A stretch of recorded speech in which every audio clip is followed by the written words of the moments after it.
కూటమి అధికారంలోకి వచ్చిన తర్వాత నుంచి మాకు న్యాయం జరగడం లేదు మహాప్రభు అని చెప్పేసి జనసేన పార్టీ నాయకులంతా కూడా అల్లాడిపోతున్నారు. మొత్తం కూడా తెలుగుదేశం పార్టీ వాళ్ళే దోచుకుంటున్నారు, పదవులు వాళ్ళకే, దోచుకోవడం కూడా వాళ్ళకేనా, మేము భాగస్వామ్యం కాదా, మా పవన్ కళ్యాణ్ అనే వ్యక్తి మీకు సపోర్ట్ చేయకుండా ఉంటే, మీ కూటమిలో భాగస్వామ్యం కాకుండా ఉంటే మీరు ఆ పదవులు అనుభవించే వాళ్ళ, అధికారంలోకి వచ్చే వాళ్ళ, పవన్ కళ్యాణ్ అనే వ్యక్తి మీతో కలవకుండా ఉంటే ఈ సమయానికి జగన్మోహన్ రెడ్డి గారు ముఖ్యమంత్రి స్థానంలో కూర్చునేవాడు.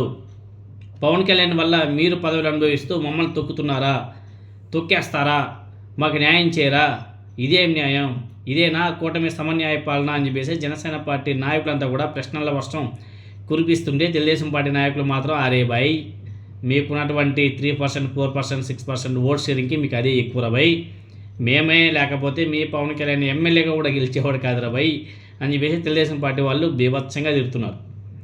ఒకవైపు అలా ఉంటే ఇంకోవైపు కూటమి ప్రభుత్వం సైలెంట్గా వాళ్ళ అనుచరులకు, వాళ్ళ మీడియా సంస్థలకు, వాళ్ళకు సపోర్ట్ చేసే మీడియా వ్యక్తులకు బీభత్సంగా నజరానా ప్రకటిస్తుంది. మామూలు గుడిగారు మొన్నేమో ఏబిఎన్ రాధాకృష్ణ కొడుక్కి కూతురికి సిఆర్డిఏ దగ్గర ఎస్ఆర్ఎం యూనివర్సిటీకి ఆపోజిట్లో భూములు కేటాయించారు.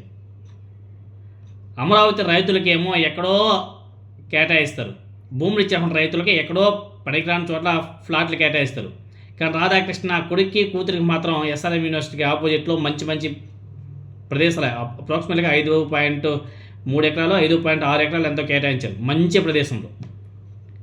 అదేవిధంగా మహాన్యూస్ మన టాల్కమ్ పౌడర్ గారు మెయింటైన్ చేస్తుంటారు కదా మహాన్యూస్, ఆ మహాన్యూస్ ఛానల్ కూడా కూటమి ప్రభుత్వం బాగా భారీ నజరానా ప్రకటించింది.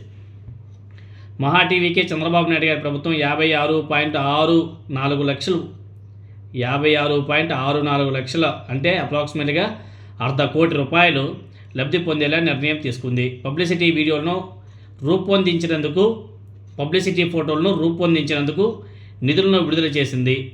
ఆ పబ్లిసిటీ వీడియోస్ అంటే స్వర్ణాంధ్ర విజన్, దీపం, ఉచిత ఇసుక పథకం వంటి కార్యక్రమాల ప్రచారం కోసం 56.64 లక్షల నిధుల్ని కూటమి ప్రభుత్వం మహాన్యూస్కి కేటాయించడం జరిగింది. దానికి సంబంధించి జీవో కూడా నిన్న రిలీజ్ చేశారు. 11వ తేదీ 5వ నెల 2026లో జీవో కూడా రిలీజ్ చేశారు. తద్వారా చంద్రబాబు నాయుడు గారు తన అనుకూల మీడియాకు భారీగా లబ్ధి చేకూరుస్తున్నారనే వాదన, విమర్శ కూడా గట్టిగా వినబడుతున్నాయి. ఇవి తెలియకుండా ఇంకెన్ని జరుగుతున్నాయో.